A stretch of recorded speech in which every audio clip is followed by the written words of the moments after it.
This is Tyrese Halliburton, and you're listening to Setting the Pace. What is going on, Pacer Nation? Welcome back to your go-to Pacers podcast, setting the pace, and the Indiana Pacers take down some version of the Cleveland Cavaliers, 129 to 117 in preseason game number 2. And here to talk with me about that is the man who is living on cloud nine as his New York Mets have just made it to the NLCS. Pull out the trumpets, ladies and gentlemen, because this team is on a special run. But Facci, how are you doing, my man? Hey, look, I'm doing good. It's a good time to be a Mets fan, but it's also a great time to be a Pacers fan. I know it's just preseason, and the last time I came on here and I had a frown on my face when they blew it. But this time it just feels good to see a W in the win column. No, the game doesn't count, but the Pacers handled business. But to your point before, against some version of Cleveland, Jarrett Allen and whoever they could scrap together tonight. I'm not going to say it was impressive because it wasn't. It was borderline boring at times. But the Pacers got it done, and I think there were some bright spots in this game that we could be very excited about. Yeah, I mean, let's talk about this game though, because Darius Garland, Donovan Mitchell, Karis LeVert, Max Strus, and Evan Mobley were all out. And I will say the thing that probably disappointed me the most was just how discombobulated the starters looked, 100%. in the first half. I know the bench played some, but I thought the bench looked better than the starters in tonight's Definitely. game. And the team gave up 70 points to the B team version of the They Cavs. trailed at halftime. So it Yeah. was like 70 to 69. It's like, Yeah. yikes. How do you But, give up? I mean, and Carlisle, I heard him on the radio talking on a Tuesday morning before preseason game number 1, talking about how disappointed he was with how the fan jam went and how the guys really just didn't take it that seriously like they did the previous year. And he said he understands why it's hard, but like also was just like, I wanted to see more effort. And he's like, when you have a game that goes 60 to 55 in 20 minutes of play, like that just shows you what exactly is happening. And so then you fast forward and they play 24 minutes and give up 70 points to a B level Cavs team. It was just a little bit disappointing to see the starters not being more of a I'm trying to think of the right word here. They weren't in sync, right? So that's the yeah. thing. Turner came back. He got 4 fouls in the first half. I just thought not the greatest effort from the starters, but at the same point, I don't think that they're the ones they're most concerned about. I think it is that bench in that second unit or in that third string unit that they want to get a little bit more of a look at. Yeah, I'm in complete agreement. Like, I didn't expect like Halliburton was gonna be vintage Halliburton, pour in like 20 and 10 or anything like that, or like, oh, what do I need to see out of Siakam? Like, no, I don't need to see anything out of Pascal Siakam, but I just think that we had our starting unit trailing a shell of a Cavs team. And then from a defensive standpoint, I'm yet to like, I know, yes, it's preseason and you could say that in every scenario, but I'm yet to be like, okay, hey, Indiana looks better defensively. I don't know if they plan to just flip a switch come the regular season. You would imagine things would be better when your better players are playing more. But for right now, I'm like, okay, here's what I've realized. Offensively, top to bottom, this roster can score. We knew that. They are still just as good as they were before. 129 points in this game, put up a ton of points against the Hawks. But I think the bright spots got to be one of the players that we had the most questions about. Maybe it was justified, maybe it wasn't, because he had to shake off some rust. That's Benedict Mathurin. Yeah. Mathurin, in my opinion, tonight looked incredible. Like he just looked like, wow, this is a guy who can absolutely, if he wants to stay as a six man, could be a six man of the year type candidate. And tonight he pours in 25 points on, let's see what the exact numbers were. It was 8 of 12 shooting. At one point he Yeah. was 6 of 7. I mean, he was 5 of 8 from 3. I just feel like he looked every bit as special as he could be. Yeah, we saw the best version of Benedict Mathurin tonight. And I think one of the things that I liked about him, and I know Quinn Buckner brought it up, was it was on the defensive side of things too. It wasn't just the offense. He looked more engaged. And like I said earlier, they were without all these players for the Cavs. So I do want to kind of like put it in perspective and say, you know what, they were playing not the greatest Cavs team, but it's a confidence level for me with Mathurin that I'm just wanting Yeah. to see because the way he was running off screens looking for the basketball with the second unit, you could just really tell he felt more comfortable. And I will throw Definitely. this out here too. The Pacers did run more of a rotation tonight in that Mhm. first half compared to what they did against the Hawks, where it was like a hockey sub. first 5 in, the next 5 were in. No, they did more of a substitution pattern where guys maybe would come in at certain times. So I felt like that might have helped him a little bit as well, get his feet wet. But overall, you're right. Mathurin was probably the standout performer for the Pacers in preseason game number 2. And that's a great thing to see. We want to see Mathurin shake off that rust. We want to see him become the player we know that he can become. It's just going to take time. And, I wasn't overreacting in preseason game number 1, and I'm not going to overreact on the opposite side for preseason game number 2. I like the way that he played with more confidence, and you could just tell he wasn't really looking to pass the ball as much in this game. Only No, he was one not. assist, right? And that is the best version of himself. It is. I know that the team really wants him to be better at it, and he did have some decent passes in the first preseason game. He had a really nice lob to Obi Toppin at one point. So he's getting better at that, but he is best when he is a scorer. And I think the team, maybe they want to see him grow, but like at the same time, don't take away what he's so great at. Yeah, I completely agree. It's like when he's trying to get his teammates in, it feels so forced that he's just not able to naturally or freely play his game. And I think that was evident. Tonight it was like score, score, score. Like what could you do? But also that 3-pointer tonight just looked good. And that's something that's been a bit inconsistent with him. Have you noticed his shot has changed? It looked good tonight. Like there was something about it that I was like, wow. Like a lot of those shots just looked like they could have went in. Yeah, And the mechanics look different, and I don't think he's shooting the ball as high. Like his release point is lower to me. I think that's a valid point. I'm sure that's something he's been working on, and maybe I don't know. I don't think that has anything to do with like the shoulder or anything like that. I think it's probably just working on shooting mechanics.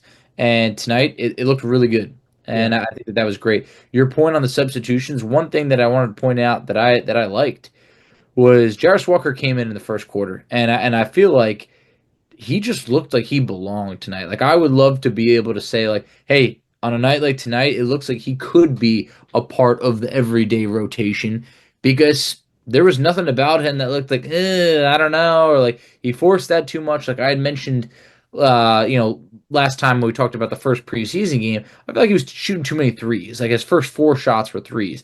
I feel like he had a good drive, and then he got to the free. So basically, he made a basket. Then he came down there, was aggressive again, got to the free throw line. I was like, all right, great. I like that. We saw he was still looking good from 3-point land. Went 2 of 2 from 3. Mm-hmm. Just on a night like tonight, you start to be like, wow, what if he could be a guy that is playing every night? And Alex, he was plus 18 from the field. That's plus minus, right? Oh, yes, it was. Yeah, I love a lot of the aspects of his game, right? And I think we got to see him play more of the natural 3 position tonight instead of the 4. And I do wonder if that played a factor. I love the pass that he had cross court to, I forget who it was in the corner, but it was a beautiful pass. And it might have been Neesmith. It might have been Nembhard. I can't remember. But the 3 was drilled. It might have been Toppin. I cannot remember who it was. Yeah, it's preseason. I'm not in that like mode yet. I'm just remembering every single play. I won't lie. I was kind of casually watching this game as I was also doing things around the house. But, I like that pass a lot just because it kind of shows like, okay, he can pass the ball. He can rebound the basketball. He can defend with his big size. And like you mentioned, he's shooting the ball well. So if you have all of these things coming together, like year 2, hopefully he can take that jump. And we always talk about the sophomore slump. Well, he didn't really have a rookie season, in my opinion, where he was getting a lot of on-court playing time. So I think he's still a massive unknown in terms of what he can become. So the thing that I've been looking forward to this entire preseason is just how the rotations shake out. And you mentioned it. He got in there early with McConnell and Mathurin and then Toppin. And what was weird to me is they pretty much played a 9-man rotation for quite a bit of time before Isaiah Jackson ended up coming into the game. We saw Pascal and Obi playing together, Pascal at the 5-some. So, yeah, I just kind of wonder why they did that, but maybe it was more matchup dependent with who they were playing with the Cavs. But I don't know. I just think they're trying to maybe experiment a little bit more with lineup, flexibility. Yeah, so Isaiah Jackson doesn't come into the game until about the 5:27 mark of the second quarter. And, I was definitely anxious to see, like, okay, he didn't play in game 1. What are we going to see in game 2? And it's not like you really need to, like, see something out of him because I felt like he did have a good year last year where he showcased a lot. But, there wasn't much, I would say, from a shot blocking standpoint, yeah, he did have a couple blocks. So I definitely want to throw that in there. Yeah. But I felt like he's never going to be someone who's like a featured part. Like, hey, he's not going to have 15 points or anything like that. So he plays 10 minutes, goes 1 of 3 from the field. 3 boards, but the 3 blocks is just awesome to see. He's a +7, and just good to see him healthy and out there. But yeah, was not someone who came in early in the game, like the first quarter or anything like that. So happy he's back. And then just overall, I would say my 2 big storylines were Benedict Mathurin and Jarace Walker, but there was Right. a good player. And once again, kind of feel like brought it. And we didn't see him until later in the game, but James Wiseman, once he finally came in later in the game, I felt like there was a span where he only played 11 minutes. Alex, he made the 11 minutes count. Mm-hmm. He really did tonight. Yeah, he had 8 points, 10 boards.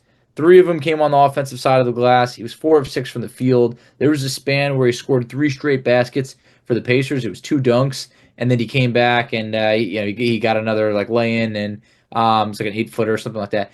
And it was good to see like this guy's battling on the glass, and if he's gonna have any type of role with the Pacers, I promise you it's not going to be as a scorer. It's going to be like, what can you do around the rim? Can you do some dirty work? Can you rebound? Like, hard work is going to get you playing time. And tonight, I saw something out of him.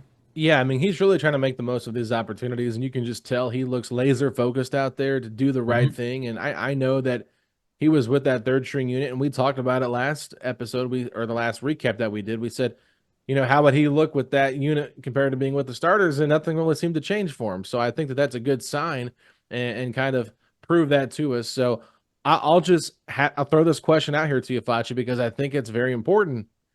Is James Wiseman the best rebounder on the Indiana Pacers? Yeah, I don't want to overreact, but you could make an argument that he could be, and I'll tell you why. So he's 7'1" with a 7'6" wingspan. That right over there, you can't teach. You look around the team. You got Turner at 6'11", wingspan. I think is about 7'4", and Isaiah Jackson. I looked it up before just because I was curious. About 6'10" with like a 7'2" to 7'3" wingspan. So Wiseman's the most gifted from like a measurement standpoint.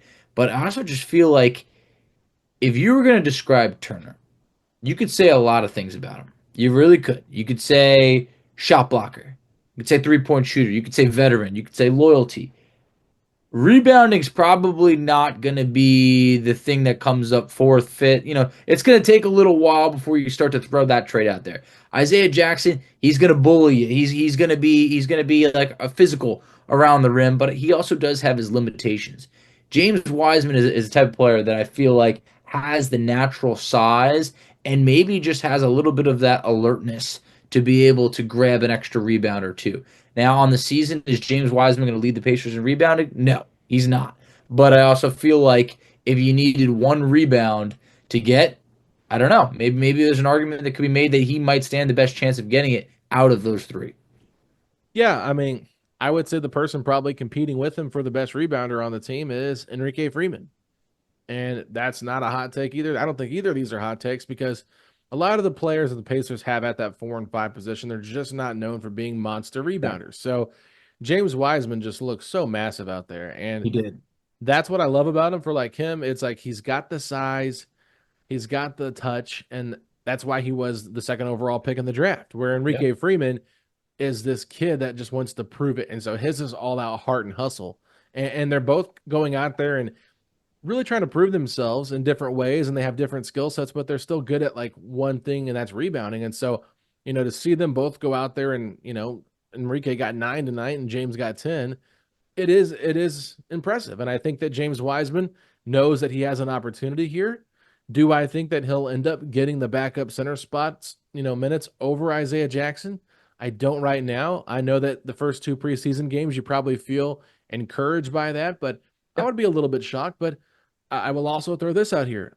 I was a little bit shocked that Ben Shepherd didn't get the nod early on as the backup 3 and Jarus Walker has. So, That's true. It's really hard to say, but I do think that, it seems like, and I think Quinn Buckner brought this up, and I want to just give him credit for this because that was a great point. The team really wants to see Wiseman do well. Yep. And that's what's great is the players love him. The players are trying to get him in the best position possible to maximize his talent. So, if you're a fan of James Wiseman, right? I think you have to be encouraged by what you've seen so far, and hopefully you can continue to build off this, that it actually becomes something when it does come regular season and potentially, I'm not going to say yes or not, yes or no, but playoff time. If he ever gets that opportunity, you hope he makes the most of that. I know I'm being biased here, but I would like to believe that he hasn't been a part of a locker room like this in Indiana. Like I feel like For this is sure, yeah, 100%. like in Golden State, he was like a kid. It was like you're not on the same level. It was like a Steph Curry and a Draymond and Klay Thompson. Like it's such a difference. Yeah. And then in Detroit, it's like, you're losing so many games. I hate losing. I couldn't imagine losing as many games as the Pistons were losing. And it's a young locker room where everybody's trying to prove themselves. I feel like with the Pacers, you have a balance. You have veterans in here, but you also have young talent, and I feel like everyone's trying to uplift each other. And I feel like that's a great environment for Wiseman to be able to get the most out of himself. So I'm excited for that. As it relates to Enrique Freeman, not sure if you saw the injury. It looked a little bit unfortunate. Non-contact injury on his leg. Kind of came down awkwardly. I Had to think be he was helped just off. cramping. It could have been a cramp, but James Wiseman had to carry him to the locker room. And It's what it looked like. It's hard to tell, but it just looked like he was like his leg was tightening up, almost like when you get a Charlie horse in the yeah, middle of the night when you're sleeping. It's like, oh man. yeah, like when I say non-contact, I feel like sometimes you could think like an Achilles. It wasn't. It was more of like that quad area type of thing. So I don't know. You know me. They might mispronounce my last name and say Fauci, but there ain't a thing about me that has anything to do with medical advice. Yeah, So doctor. yeah, I ain't no doctor. So maybe Enrique Freeman's back out there at some point in the preseason. I hope so because I feel like this could be the last chance that we see him with this group for quite some time. So I really do hope that it is just a cramp and not anything more serious than that.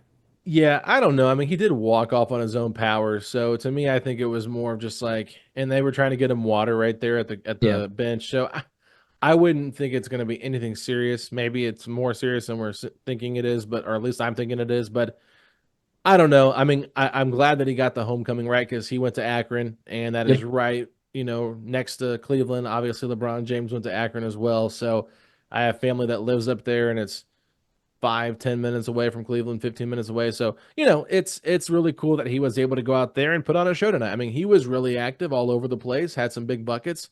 Did he have a three? I think he had a three, didn't he? Yeah, Um. he had a three. Yeah. So, Yeah. So just I always showing feel off. like Rick loves to just kind of reward. So when you're in your home area, like I've seen Yes. him give like that start to Isaiah Jackson in Detroit, and like just like things like that. So it's always a good story. Yeah, so I mean, other than that, I think the other big things that I was watching for was once again the Cole Swider versus Kendall Brown minutes. Cole Yeah. Swider does get the nod before him. Didn't shoot Yeah. the ball well, Facci. I know he only shot 1 of 8 and 1 of 7 from three, but I thought he actually took some pretty good shots. They weren't bad looking shots, right? So it Agreed. just, Ben Shepherd was struggling to make baskets as well. So it's just kind of like sometimes the shot's not falling, but if you're taking the right shots in the system, I don't have a problem with that. I thought his best shot that he made was the only one that he made, obviously. But Yes. the reason I liked it is because of the way he came off the screen and just didn't hesitate or think about it. Like, Nimhard had a three in the corner that completely like hit Airball. nothing but the bottom of Yeah. the net. So, That was and it didn't go in. So, no, it's not. and he had like all day to think about it. Sometimes I think it's just a mental part when you miss a couple, but Swider, I mean, to me, it's like I still felt like he looked better, like he fit more with this team just off his movements on both ends than Kendall Brown. And it's like, I feel bad for Kendall Brown because So what? it feels like there's so many times where he plays great defense on somebody, has a hand in their face, and almost looks like he's going to block their shot, and they just score over him. And it's just like, Mhm. I feel like Kendall's cursed. I really do. I want him to do Yeah. well, but it's just like every time that something happens, it's just like, oh man, poor guy can't catch a break. Oh my God, I'm blanking. What was that guy's name that we got from the Hornets that everybody hated immediately? He was a third string point guard for a little bit. Brad Um, Wanamaker. Brad Wanamaker. I don't want him to fall into Brad Wanamaker territory, but it's like when Kendall comes on the court, I'm like, you got to show me something. I almost feel like I'm owed something. Like, come on, Kendall, like let's see it. And then it's like another foul. Like, oh, like so it's just been it's been a little bit tough for Kendall. He And got yeah, 3 fouls tonight in 7 minutes. but that's what I'm saying. Every time I watch it, I kind of have my hand on my head, like another one.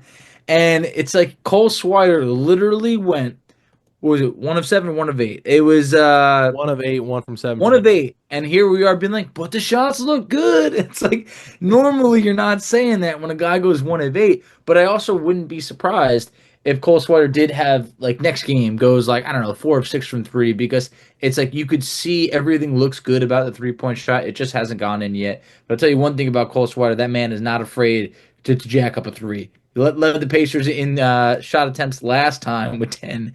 He gets up 8 in this game. It's like I respect the confidence. I do. I do think that shooters shoot. It's important for them to be able to do it. I'm not worried about him, but I also feel like Kendall Brown hasn't done anything yet to put the clamps on that final roster spot. Now, I do want to make sure that we clarify that one of the Kendall Brown fouls was the take foul to get Enrique Freeman out of the game. So, okay. So if you're looking at a box score, it might look worse. When you're saying he's cursed, it's just unfortunate to be That that is. guy to get that in the box score. But hey, it's preseason. We know. It does tie in with the curse. I thought that it was interesting they gave Tristan Newton a lot more look at the third string point guard tonight instead of Quentin Jackson. Yeah, And agreed. Just I 5 minutes, thought Jackson. Yeah, I thought Tristan Newton actually played much better in this game. He had a Yeah. nice three that he took. He ended up going 2 for 4 from three. That 1 3 that he took was as the shot clock was expiring, and he like banked it in. So I don't really count that one, but it still went in, right? He still got Yeah. 8 points, but he did look much better. He didn't look as rattled as he did, or flustered, I guess you could say, from the game one in the preseason. But good for him to take some steps. And I think that him and Quentin Jackson could play really nice off of each other in the G League because Mhm. I don't necessarily love Jackson as an on-ball point guard. I still have my issues with him as a ball handler. Like, I think he's okay, but I like my ball handlers to be a little bit more in control, where I think he's more of an athletic guy. Like, he had a great back. He had a great cut that he had where he was wide open and had a really nice basket there towards the end of the fourth quarter. So good for him. But yeah, I just overall nothing really to take away from this game. Isaiah Jackson, I think, was someone I was interested in seeing, but really didn't get a great look at him either, just because of the No. funky rotations. So we'll see what happens, what they do when they come home against Memphis on Monday, how they kind of plan to attack that in terms of minutes and things like that. But any other thoughts, Facci, before we wrap this one up? I guess I would just say this. It's preseason and it's hard to have real takes or takeaways. But would you be more alarmed if the Pacers were struggling to score, or would you feel better if they were playing good defense? Like which one would you prefer to be like, okay, can this team still score, or it's like, oh hey, they're playing defense, but they're really not scoring. Yeah, I think I would rather them look better defensively, right? Just because I know they're going to be able to turn it on offensively. It's Yeah. one of those things where it's like, they have so many guys that can put the ball in the basket. I'm not worried about it if they go through a couple of, games where they're not playing their best offensively. But if you're a Pacer fan and you see what they look like in the first half, you've got to be so disappointed and so frustrated with their defensive effort.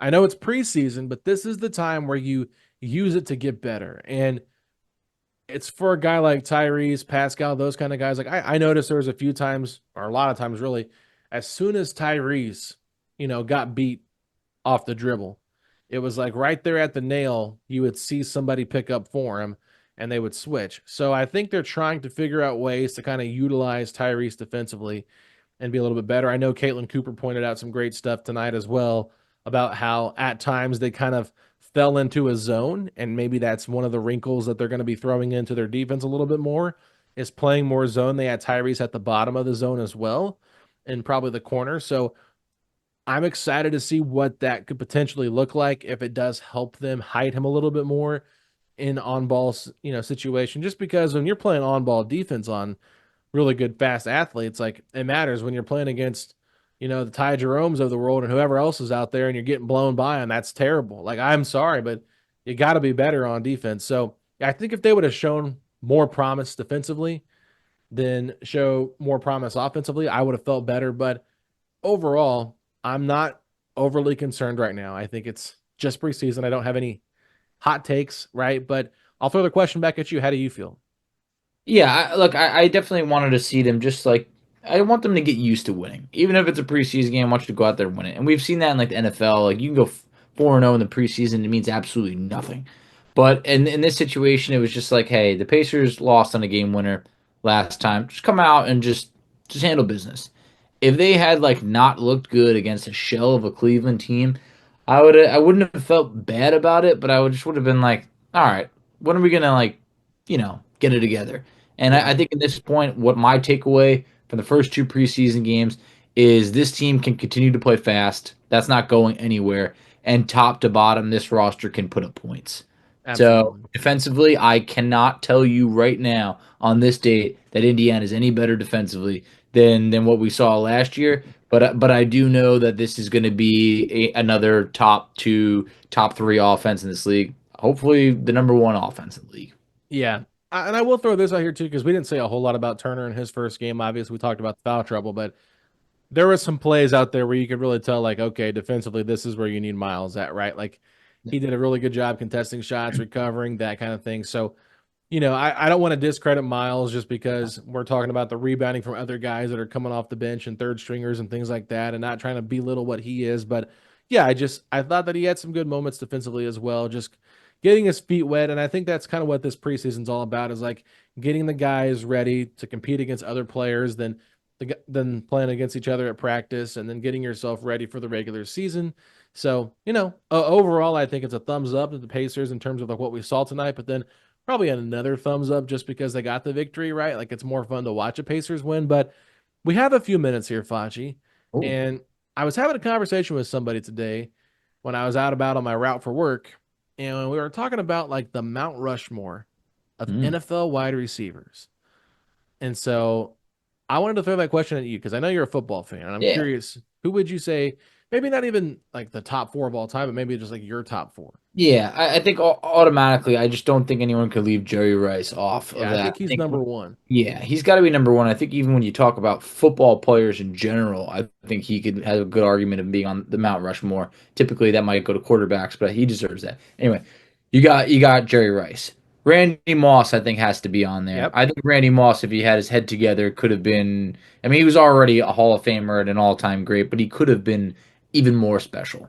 Then I think that next it becomes a little bit subjective. Sometimes you got your Calvin Johnsons just because he wasn't in the right situation, but so athletically gifted that if he what if he did have a Peyton Manning or a Tom Brady or something like that? Maybe he's winning Matthew multiple, Stafford was pretty good. pretty good, but the team was not.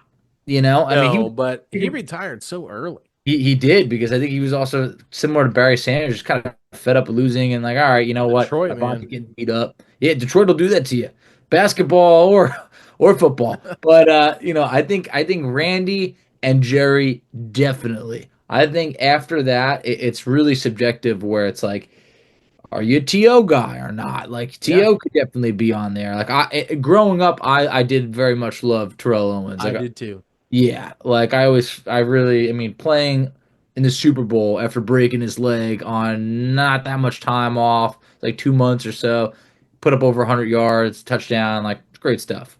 So I think I got Jerry, I got Randy, and it becomes tough because our listeners right over here might very well put Marvin Harrison. I would put Marvin Harrison But in my Mount Rushmore. I think he's that good. I personally don't think that he gets enough credit. Yeah, he's I very don't. under the radar, right? Like, wasn't flashy, Super didn't really quiet. have anything You don't going see for him him. like that. Like, not a lot of personality, but just like No. constant, steady, knew what to do, kept himself from getting injured because he didn't take a lot of hits, right? Like, just very smart. And I love the way that he played the game. I think another receiver we probably haven't thrown out there yet, Larry Fitzgerald, right? From the Yeah, Cardinals. I think that I definitely think he's so. just a monster, especially from our generation of players. Like, I know, like, Reggie So Wayne probably would be out there for Colts fans as one of their, Mount Rushmore, but I wouldn't put him up there in you this can't put group him up yet. there. He's real good, but it's like you could even see right now, like, does he deserve to be in the Hall of Fame? I think he's got a great argument, but he's not in there yet. You look at these other guys; these are surefire Hall of Famers. Yeah, That I like the TO one. I think that's a little bit under the radar I think because he so, was so cocky and so annoying, and that's but what rubbed people also that wrong. made him cool. It did. It rubbed some people wrong. Some people loved it. But like you also got to think of it as like T.O. was his own worst enemy. It's like with the Eagles, that's where he was, really prime. This like, but that didn't last that long. He rubbed clash with McNabb and the fan base. Now, okay, gets him out of there. He's on the Cowboys. He's really good. Well, he clashes with the Cowboys. It's like if he had been able to just consistently stay with like one or two teams, he's another guy that I think is the difference between like he was a second ballot Hall of Famer. Should have been a first. That's why he boycotted the Hall of Fame when he got in eventually because he thought he should have been there. Classic T.O. Yeah. But I think overall, if we've agreed on Jerry, Randy, and T.O., that means that fourth spot. Are you going with Marvin Harrison? Oh, for sure. Yeah, I think Marvin Harrison's probably on there for me over T.O. if I had to Yeah, put those two against each other. I think Larry Fitzgerald really makes a good case to he be in there does. because he was just so constant and steady. Like some guys that probably like I liked a lot growing up were like your Isaac Bruce, right, from the Rams. I liked him a lot. I'm trying to think if there's somebody else like Chad Johnson, Chad Ochocinco from Cincinnati. Like he had some big moments. It's some good Uh, years. Good years. yeah, and like Can't put him overall up though, there. like Torrey Holt was pretty good. Yeah. No, those were definitely all. I mean, those are all real good guys. I think I'm going Jerry, Randy, Tio, and that fourth spot. To be honest, I might go Larry Fitzgerald Yeah, over Marvin Harrison because I just don't think that Larry had the benefit of playing with a Peyton Manning. Like yeah, when you think about that, and then you could also make the argument, okay, well, what if Reggie Wayne wasn't there? Then maybe Marvin Harrison just is that much better. yeah, But I feel like Larry Fitzgerald for so long didn't have great quarterback play and still put up really good numbers and ended up retiring. I think he was like third in catches or yeah, something, top four. I know that. So yeah. I mean, I'm not gonna push back too much on it. I think that Marvin's probably in your top five. I would hope, yeah, right? yeah, no, definitely. I mean, Marvin Okay, Harrison, I remember initially had the catch record in a season. It was over 140 catches, like absolute stud. look at you Uh, with your stats. I Football love Facci. you know? Yeah, what was that segment we used to have? I can't even remember. I used to dig up stats or something. I don't know. Facts with Facci. Baxter's Facci. That's a throwback. It's probably been about 3 years or so. Oh, I've been digging up. Yeah, gotta keep that shovel on me. I always keep it on me. But yeah, no, I think Marvin Harrison deserves more, and I think that I would like to believe Marvin Harrison Jr. in the league now could maybe have people be like, his dad was really, really good, and I think he deserves that type of talk. Yeah, last one I'll throw out. Chris Carter Yeah. for the Vikings was great. Yeah. No, Chris Carter was definitely a stud. I think he's probably someone who's talked about even less. I Yeah, think just because played in Minnesota, they weren't being in Super Bowls or anything like that, but definitely deserves his flowers. for sure. Well, that was a fun segment there. So let us know what you guys think is your Mount Rushmore of wide receivers of all time, and it can be people we didn't miss, like a Raymond Berry back in the day, right? If you want to go back to that old Exactly. school. A I hundred didn't watch them, percent. so I'm not going to throw them in there. Yeah, So yeah, that's where I'm at. 100% people are going to be like, "What about this guy from the '70s?" And it's like, he very well could have been up there. Of course, there's the OGs of the game that deserve that, like, set the tone for the next yeah, generation. But I could only really go back to like late '80s, '90s, and be yeah. able to be credible with it. Yeah, I think about like the 1998 NFL quarterback club on the Nintendo 64 with Brett Favre as the cover Love it. photo. Like that's my earliest memories of like playing football games. So one more name I want to throw out. Two more names actually. Heinz Ward and Steve Smith Jr. Yeah, yeah. I mean, I think Steve Smith from a height perspective is like, every guy that we mentioned is not like Steve Smith. Steve No, Smith's like 5'9". You he was a know, beast. yeah, just an app and tough. Both guys were tough as nails. Like Heinz Ward was an incredible blocker. Heinz Ward was a former quarterback. So you think about that, and Was he it's like, really? yeah, he was. Yep. So pretty awesome stuff. But then you look at everything else, and it's like, man, Steve Smith just an absolute stud. His stats are pretty high up in the record book. You couldn't even imagine that guy being like 5'9". What if he was just 6 foot? Yeah. It's like all of a sudden that's someone that you're taking to the next level. But regardless, fun exercise. Always love switching it up. Yeah, I had no idea what you were going with Yeah. when you're like, let me throw this out there. That could mean anything. Yeah. You never know where I'm going to go with it. But I will say for two basketball heads, we know a lot about football. So, or enough to get by, right? That's Totally, all that totally. matters. So, anyway, we'll be back on Monday. We got a great episode coming your way with Justin Termini from NBA Sirius XM Radio, and I think you guys are going to enjoy that conversation. And I will let you guys know there's going to be a big episode in about 2 weeks before the season starts with a guest that has been on this show before that always gives us great insight on this team. So I'll leave the teaser at that. But Facci, we know where everybody can find us at. We got a tweet today basically saying that, hey, when Alex says, Facci, tell the people where they can find us at, he put a gone gif. And so I'm like, okay, the guy's just not going to listen to the rest of it. So you know what? We're not even going to throw it out here today. You know what? Because you guys know where to find us at. So Facci, if you're excited that the Pacers got their first preseason win tonight, hit me with those 3 words. Let's go, Pacers!